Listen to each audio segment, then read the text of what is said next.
कांग्रेस की प्रवक्ता सुप्रिया श्रीनेत ने मोदी को घबराए और बौखलाए हुए तानाशाह क्यों कहा, आप खुद ही सुन लीजिए। बीबीसी की एक डॉक्यूमेंट्री आई जिसपे प्रधानमंत्री मोदी और गुजरात दंगों को लेकर कुछ सवाल उठाए गए, कुछ आक्षेप लगाए गए।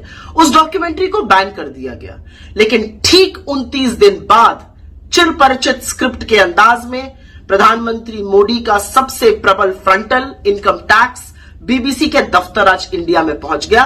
कहते हैं रेड नहीं हुई, हमने सर्वे किया। आपने जो भी किया, आपने दुनिया को दिखा दिया कि आप वाकई में बौखलाए हुए हैं, घबराए हुए हैं, क्योंकि जो आपने किया है वो एक घबराया हुआ तानाशाही करता है। This is how people react when they panic. आपने इस देश के अधिकांश मीडिया को चरण चुंबक बनाने का काम किया है। आप उनसे कहिएगा बैठ जाओ तो वो लौटने को तैयार है। लेकिन अब आपने जो बीबीसी के साथ किया है वो आपका असली चाल चरित्र और चेहरा दिखाता है। वो दिखाता है कि 22 अप्रैल 2014 को जब गुजरात के मुख्यमंत्री और इस देश की प्रधानमंत्री बनने की होड़ में नरेंद्र मोदी ने कहा था कि मीडिया स्वतंत्र होना चाहिए, मीडिया को डरना नहीं चाहिए, और अगर कभी मीडिया डरा तो मैं उनके साथ खड़ा रहूंगा।